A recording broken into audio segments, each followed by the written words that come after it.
Hi, this is John with Flat 6 Motorsports, and we're back with a 718 GT4 build series, and we're going to be optimizing some street performance. Let's get into it.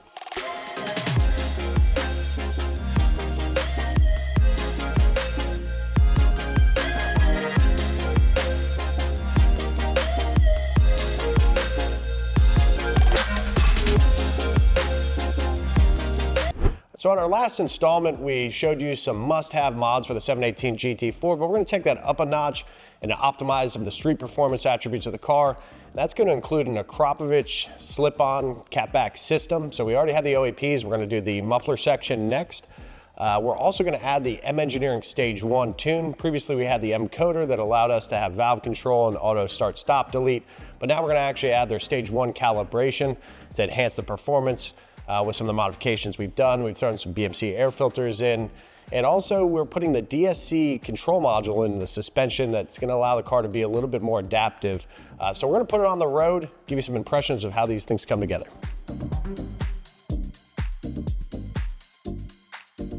Okay, first time setting off the GT4 with these optimized upgrades. As I mentioned, the Akrapovic catback exhaust. Let's start there. I have the valves closed. Very comfortable. We have an exhaust series on the 718. I'll link the Akrapovic video up here, which has the same combination, the OAPs and the muffler section. So if you want more insight on how it is to live with, sounds, etc., definitely check out that video. But I can tell you right away, very comfortable, doesn't drone. So open this exhaust up a little bit. And yeah, that's a big changeover.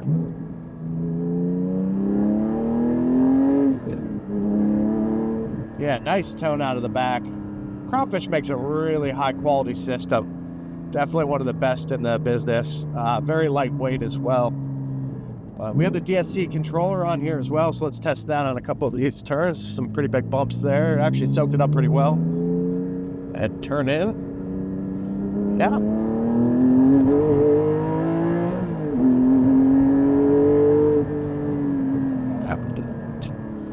Car feels a little more responsive with the M Engineering tune as well.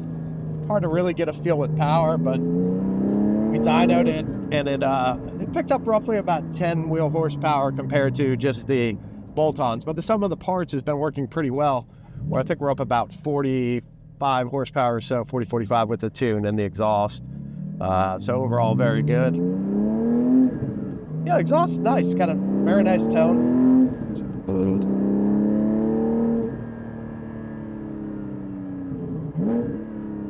Nice downshifts. Car turns in well too.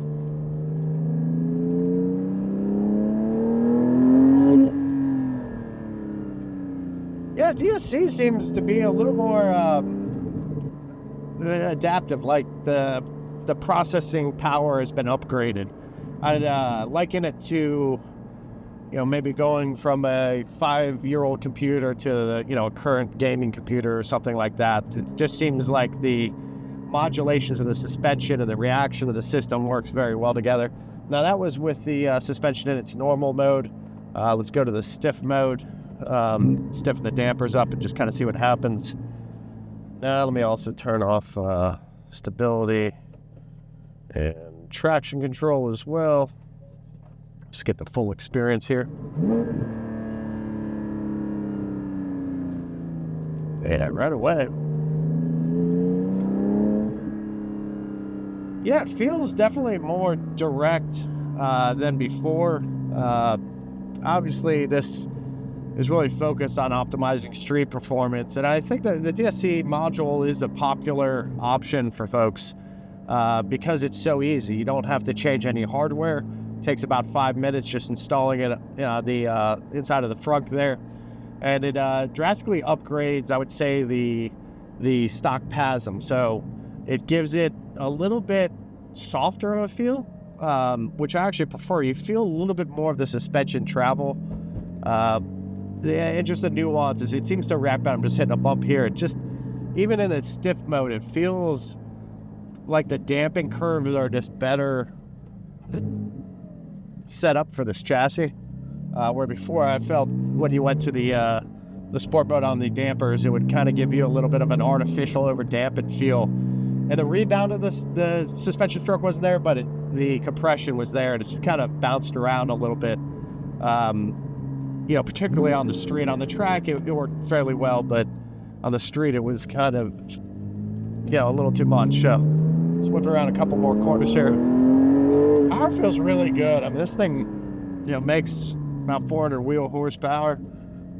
So very strong.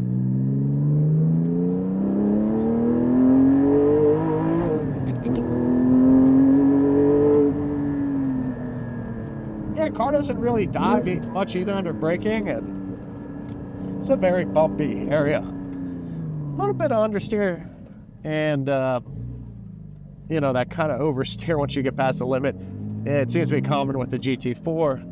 Let me just turn some of this stuff off so I can talk another second here about the setup. So overall, I would say, you know, if you're into canyon driving, back road driving, your car is going to be used as a fun vehicle, and potentially track as well. These mods are really nice. We've really optimized the overall package now, where the exhaust sounds good, the car revs well, it has good power, it handles very well for the stock conditions of the car. You know, the feel, the shifter with the numeric, I mean, just all the sums of the parts just really work together in a cohesive way to take the GT4 up a level and really kind of close that gap between the GT4 and the GT4 RS, in my opinion. So I feel like, if, you know, I'm not sure that many people are cross-shopping the two, maybe, but this is kind of definitely a value-friendly way of setting up a GT4 to be, you know, pretty close to where GT4 RS is. Of course, you know, the RS is going to have a more special motor, make more power, obviously have a lot more exclusivity, but in terms of kind of, you know, smart money or value or bang for the buck kind of perspective, the sum of these mods just really provide an exciting street car. And we're going to put this on track. In our next episode, we're going to talk about must-haves for the track, because we plan to use this, as I mentioned in a previous episode, as a dual-purpose car. So it's going to be a car that we use on the street, use on the track, want to set it up, but it's not going to be dedicated to either. So it's got to do both pretty darn well. And we expect it to do that. So we're going to do a few mods in the next episode, must-have track mods. And in a similar fashion, we're going to come back with an optimizing track mods in our episode 5. So overall, just really excited for how this car is coming along and where it's going. We'll be out at the track very soon with it, give you some impressions with a couple modifications we're going to do that you need to do if you're going to take this on track. If you haven't subscribed, please do. Thanks, we'll see you in the next one.